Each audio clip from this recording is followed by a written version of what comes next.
Hey, what's up, everybody? This is Charles. I want to welcome you guys to another episode of the Dreamerspro Show, where we cover everything from sports, hot topics, classic debates, entertainment, where we give you guys a fresh perspective on things and how we see them. And today we have another interesting episode, so make sure you go ahead and like the video and subscribe to the channel if you haven't already. Now, listen, I'm actually getting exhausted talking about the Lakers and how bad they are. You know why? Because we all know they're bad. The Lakers have been bad pretty much all season long. As we currently speak, this team is I think they won, 2 out of their last 10 games? That's crazy. They have a 20% win, and I'm sure if you extend that average out, I mean, if you extend that sample out, they must be like 4 out of their last 20 or whatever. It's some crazy stat, right? The Lakers just haven't been good all season long. We all know it. Every day it's like, how low can you go? Do people keep tuning in to understand? Did this team lose again? Did they lose again? Yes, they lost again. Okay, let's see. Can they lose again? Okay, let's watch. Let's see. They lost again. Great. Let's see. Can they do? That's pretty much what's happened at this point. And it's gotten to the point where you have a scenario in which you have people like Patrick Beverley, who's a hell of a defensive player, flexing on LeBron James in the middle of a game. Like, I saw the highlight. Patrick was flexing on LeBron James, like ice grilling him. And I'm like, what? Like, are you freaking kidding? When did it come to that you see Patrick Beverley flexing on LeBron? First of all, that just let me know that dude ain't got no respect for. I mean, I've seen people talk trash to Michael Jordan, but that was Gary freaking Payton. That's a top 75 player who led the league in steals. I think it was a regular season MVP that same year. Like, that caliber. This is what, when I saw that, I said, what the hell is really going on? You saw Russell Westbrook shoot an air ball.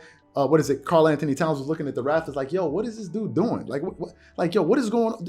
This dude just shot an air ball. Like, it's gotten to the point where now teams are waking up to go play the Lakers to pretty much just embarrass them. That's pretty much what this entire thing has turned into. And speaking of Russell Westbrook, speaking of Brody, Russell Westbrook has been a complete, utter disaster for the Lakers. Let me give you guys Russell Westbrook's numbers in March. Forget about giving you guys his overall. Let's talk about what have you done for me lately, like right now.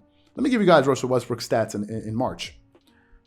Dude is averaging 15.9 points per game. I'm going to be nice. He's averaging 16 points per game, so his shooting is actually up. He went from averaging 14 points last month. So he's scoring 15 points per 16 points per game. He's shooting 41% from the field. Get this, 13.6% from three. 68% from the free throw line, getting you 5.9 rebounds, 5.2 assists, and he's getting you, I don't even know how many turnovers a game. He must be getting you like around 3 turnovers. No, his turnovers are down. He's getting you 2.6 turnovers. Russell Westbrook this month has been a total, he's just been a non-factor.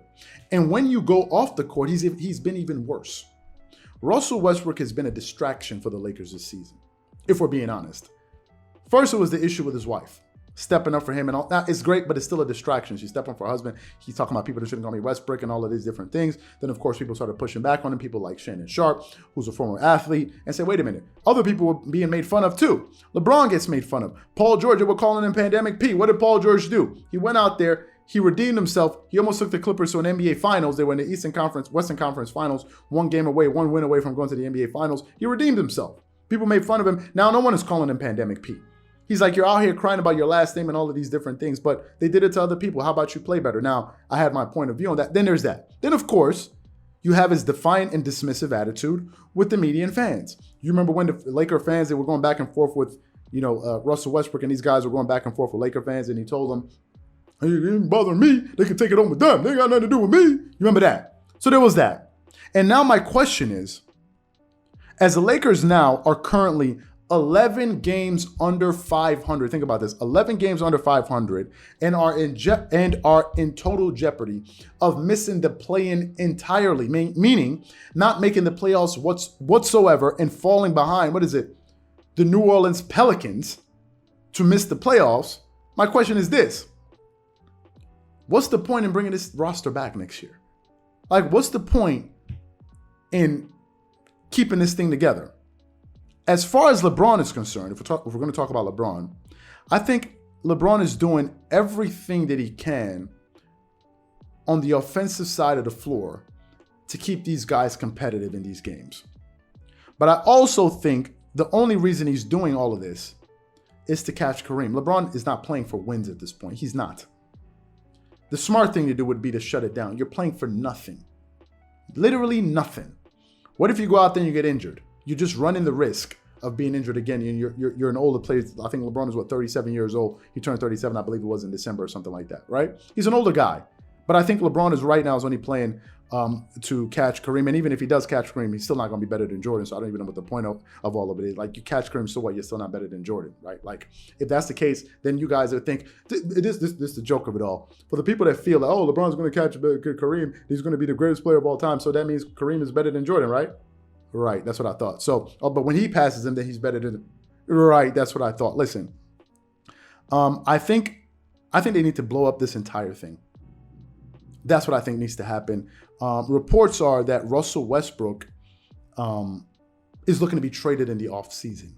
And if Russell Westbrook wants to get traded in the offseason, I think that is great news for the Lakers and for Russell Westbrook. Just get him the hell up out of there. Now, I don't know what team is going to pick up a $47 million contract. That is what Russell Westbrook is being owed last year. But at least they can start to do some. They can start reversing some of the damage that they did. They gave up a lot for Russell Westbrook and Anthony Davis. In that Russell Westbrook trade, they gave up Kyle Kuzma, Montrezl Harrell, and KCP. And they also lost Alex Caruso on the way out. So maybe you can get back some younger talent for him. But if we're also looking at Anthony Davis, word is that Anthony Davis has been rehabilitating and has been rehabbing. Okay, he's been rehabbing, but so what? Even when he comes back, he's not going to make a difference. The reason I would get rid of Anthony Davis is very simple. Anthony Davis is not a difference maker and he's not a leader. The Lakers need a leader. I've been saying it for years now. AD is not the guy to lead you guys into the future. He's not you don't need a guy that just puts up stats. You need a leader.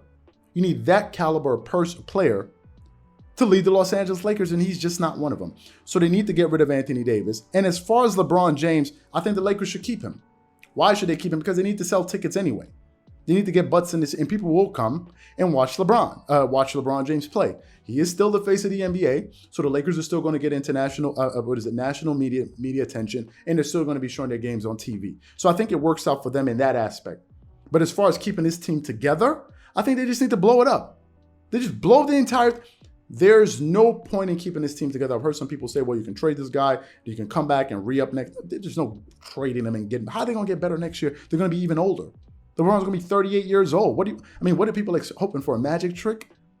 So, in my opinion, I think they need to blow it up. And I think we've gotten to the point with the Lakers now. We know they're not going to make the playoffs. We know they're not going to be any good. It's time to start talking about some solutions, for God's sake. We know they're bad. What's the next step?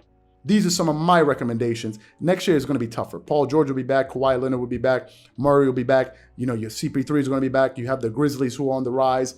You have the Suns who are there. You have the Golden State Warriors who are also going to be there. So listen, I think it's a wrap, and they need to start looking for ways to improve this team. So what I want to know from you guys is this. Do you think the Lakers should start looking towards a rebuild? And if you think they should, who are the players that you think they need to get rid of to start that rebuild? Whatever you guys think, please leave your thoughts and comments in the comment section, and we'll definitely catch you guys on the next episode.